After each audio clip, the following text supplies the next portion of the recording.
이번 영상은 원가에 대해 살펴보겠습니다. 먼저 원가와 비용의 용어 차이를 알아야 합니다. 원가는 단순히 재료값만을 의미하는 게 아니라 어떤 제품이나 음식을 생산하고 판매하기 위해 들어간 모든 비용을 말해요. 예를 들어 라면 한 그릇을 만든다고 하면 라면, 계란, 팥 이런 재료비만 원가로 계산하는 것이 아니라 라면을 끓여주는 사람의 인건비, 라면을 끓일 때 사용되는 가스비, 전기비, 또 손님에게 주는 젓가락, 숟가락 같은 소모품비까지 이 모든 걸 합쳐야 라면 한 그릇의 원가가 됩니다. 반면 비용이란 특정 제품 하나에 대한 것이 아니라 가게나 기업이 일정 기간 동안 운영하면서 소비한 모든 경제 가치를 의미해요. 예를 들면 한 달 동안 발생한 재료비, 인건비, 관리비를 말해요.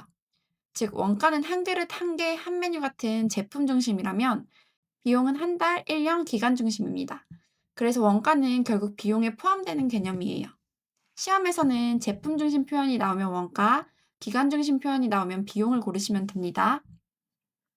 비용은 크게 고정비와 변동비로 나뉘어요. 고정비는 매출과 상관없이 매달 일정하게 나가는 비용이에요. 예를 들어 급여, 임대료, 감가상각비 등이 고정비입니다. 여기서 감가상각비는 뒤에서 따로 설명드릴게요. 변동비는 판매량에 따라 변하는 비용이에요. 손님이 많이 오면 더 비용이 나가고 손님이 적으면 비용이 덜 나가는 거죠. 재료비, 전기세, 가스비 등이 있습니다. 시험에서 고정비에 해당하는 것은 하면서 나옵니다. 특히 감가상각비는 고정비에 해당한다는 것을 기억해 주세요. 이런 원가를 계산하는 목적은 무엇일까요? 첫 번째는 판매 가격을 제대로 결정하기 위해서예요. 라면 한 그릇 만드는데 2,000원이 들었는데 1,500원에 팔면 안 되잖아요? 그래서 원가를 알아야 이익이 나는 가격을 정할 수가 있습니다. 두 번째는 경영계획과 예산을 편성하기 위해서예요.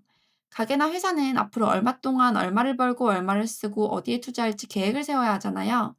이때 원가를 알아야 얼마가 필요하겠다 하고 예산을 짤 수가 있습니다. 세 번째는 원가 관리와 통제를 하기 위해서입니다.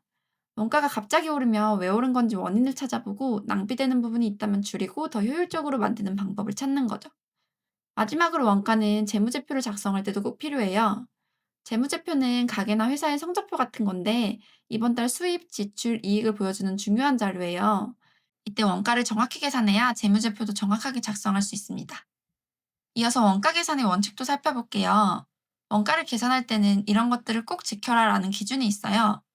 여기서는 복잡하게 다 외울 필요 없이 딱 두 가지만 기억하세요. 첫 번째는 경제성의 원칙이에요. 이건 다른 말로 중요성의 원칙이라고도 합니다.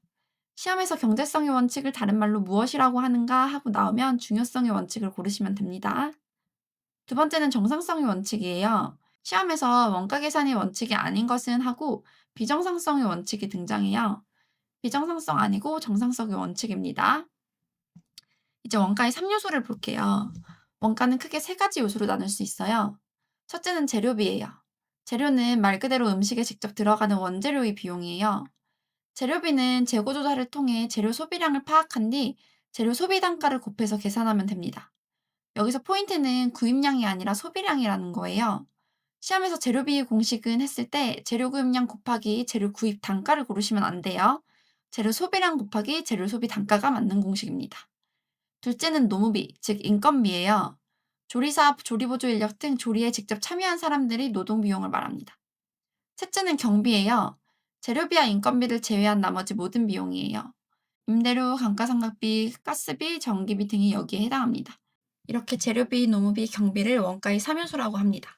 그런데 이 세 가지 요소는 다시 직접비와 간접비로 나뉘어요. 먼저 재료비부터 볼게요. 라면 가게를 한다고 해볼게요.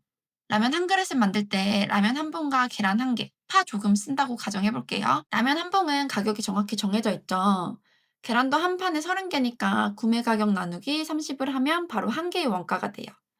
이렇게 메뉴 한 개에 정확히 얼마가 들어가는지 바로 계산할 수 있는 재료, 이런 것들이 직접 재료비입니다. 반면 파는 한 단을 사와서 다듬고 썰어 놓은 뒤 음식 나갈 때 한 줌씩 올려주잖아요.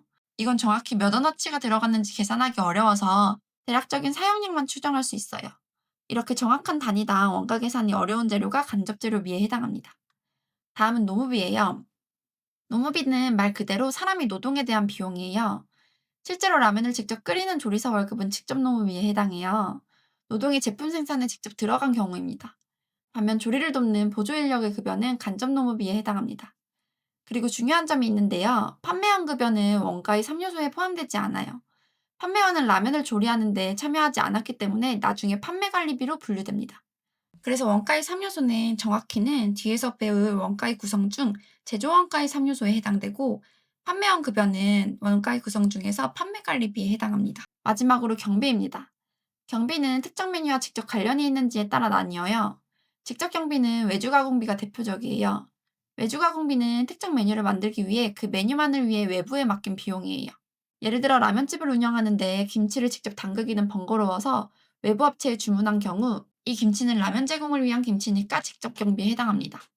반대로 임대료와 감가상각비, 전기세, 가스비 같은 비용들은 라면 한 그릇에 정확히 얼만큼 썼는지 나누기 어려워서 간접 경비에 해당합니다. 정리하면 원가에는 재료비, 노무비, 경비 세 가지가 있고, 노무비는 조리에 직접 참여한 조리사 월급은 직접 노무비, 조리를 돕는 보조인력 월급은 간접 노무비, 그리고 판매한 급여는 조리에 참여하지 않았으므로 원가의 3요소에는 들어가지 않고 나중에 판매 관리비로 들어간다, 이렇게 기억하시면 됩니다. 이제 감가상각비에 대해 살펴볼게요. 오븐이나 냉장고처럼 장비를 사면 시간이 지나면서 가치가 떨어지잖아요. 이 가치 하락분을 매년 또는 매월 비용으로 나누어 계산하는 것을 말해요. 예를 들어 300만 원짜리 오븐을 샀다고 해서 그 달에 300만 원을 한 번에 원가로 계산하는 것이 아니라, 이 기계를 5년 동안 사용할 것이라고 하면 300만 원을 5년으로 나누어 조금씩 비용을 넣는 방식이에요. 공식은 구입 가격에서 잔존 가격을 뺀 뒤 내용 연수로 나눕니다. 여기서 잔존 가격은 이걸 다 쓰고 나서 중고로 팔 수 있는 예상 가격이라고 이해하시면 돼요. 예를 들어 잔존가액이 0원이고 300만 원짜리 오븐을 5년 쓴다고 하면 1년에 60만 원, 그러면 한 달에 5만 원씩 감가상각비가 발생한다고 볼 수 있어요. 다르게 말하면 오븐의 가치가 매달 5만 원씩 줄어들고 있다고 볼 수도 있죠. 이번에는 원가를 실제로 어떻게 계산하는지 살펴볼게요. 원가 계산은 크게 세 가지 방법으로 나뉘어요. 첫 번째는 요소별 원가 계산이에요. 여기서는 원가를 재료비, 노무비, 경비 이렇게 요소별로 나누어서 계산해요. 두 번째는 부문별 원가 계산이에요. 조리부, 판매부 등 부문별로 나누어 얼마의 원가가 발생했는지 계산하는 방식입니다. 그리고 제품별 원가 계산이에요. 메뉴 하나하나의 원가를 계산하는 방식이에요. 라면 한 그릇, 우동 한 그릇처럼 각 제품을 만들 때 실제로 얼마가 들어갔는지 계산하는 것이죠. 순서를 잘 기억해 두시면 됩니다. 요소별, 부문별, 제품별이에요. 요부제니까 오부제 이렇게 외워주세요. 다음은 원가의 구성에 대해 살펴볼게요. 원가는 크게 네 가지로 나눌 수 있어요. 직접 원가는 제품을 만들 때 바로바로 얼마가 들어갔는지 딱 계산할 수 있는 원가예요. 직접 재료비, 직접 노무비, 직접 경비 이 세 가지를 합친 것이 직접 원가입니다. 제조 원가는 직접 원가에 간접비를 더한 것이라고 생각하면 돼요. 즉 직접 재료비, 직접 노무비, 직접 경비, 간접 재료비, 간접 노무비, 간접 경비를 모두 더한 것이에요. 음식을 실제로 만드는 데 들어간 총 비용입니다. 총 원가는 제조 원가에 판매 관리비를 더한 금액이에요. 여기서 판매 관리비란 라면을 조리할 때 든 가스비, 전기세가 아니라 가게를 운영하고 판매하기 위해 필요한 전기세, 가스세, 그리고 판매원 급여 등을 말합니다. 마지막으로 판매 원가는 총 원가에 이익을 더한 금액, 즉 실제로 판매하는 가격이라고 보면 돼요. 그리고 여기서 재료비나 인건비의 비율을 구할 때는 판매 원가를 기준으로 재료비나 인건비를 나누어 계산합니다. 원가의 구성은 계산 문제로 잘 나와요. 생각보다 어렵지 않으니까 포기하지 마시고 같이 연습해 볼게요. 다음 자료에 의해서 계산하면 제조 원가는 직접비와 간접비를 모두 더한 거죠. 그래서 판매 관리비를 제외하고 다 더해주면 됩니다. 그래서 계산하면 정답은 2번 47만 원입니다. 다음은 원가 통제에 대해 살펴볼게요. 원가를 그냥 계산만 하고 끝내면 아까워요. 중요한 건 원가를 잘 관리하고 통제하는 것이죠. 여기서 나오는 개념이 바로 표준원가예요. 표준원가는 쉽게 말해서 이 메뉴 하나를 만들 때 원래 이 정도는 들어가야 한다라고 미리 정해둔 기준원가를 말해요. 예를 들어 라면 한 번, 계란 한 개, 파 조금, 가스비 얼마 더해서 평소 조건에서 적당하다고 생각되는 양과 금액을 미리 정해놓는 거죠. 이게 바로 표준원가입니다.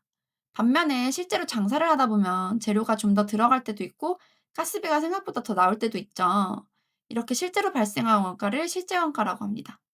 그래서 원가 통제는 표준원가와 실제원가를 비교해서 어디서 차이가 났는지 왜 그런지를 살펴보는 과정이에요. 시험에서 원가를 통제하는 기능을 가진 것은 하면서 표준원가가 잘 나옵니다. 마지막으로 손익분기점에 대해 살펴볼게요. 이건 손해액과 이익액이 일치하는 지점이에요. 시험에서도 딱 이렇게 손해액과 이익액이 일치하는 지점은 하고 나옵니다. 뉴스 보면 손익분기점을 넘었습니다, 이런 말 자주 나오죠. 손익분기점을 넘으면 이익이 발생하고 손익분기점에 못 미치면 손해가 나는 거예요. 기출문제 같이 풀고 마무리할게요. 일정 기간 내에 기업의 경영활동으로 발생한 경제가치 소비액을 의미하는 것은 정답은 2번입니다. 기간을 중심으로 하면 비용이에요. 제품의 생산과 판매를 위하여 소비된 경제가치는 이번에는 제품이 중심이죠. 그래서 정답은 2번 원가예요. 제품 중심으로 발생한 비용은 원가입니다. 직접 원가에 속하지 않는 것은 정답은 4번입니다. 일반 관리비는 제품 생산과 직접 연결되지 않는 간접비나 판매 관리비에 해당합니다. 매월 고정적으로 포함해야 하는 경비는 정답은 2번입니다. 감가상각비는 가치 하락분을 매년 또는 매월로 나누어 비용으로 처리한 것이에요. 고정적으로 발생하는 대표적인 경비입니다.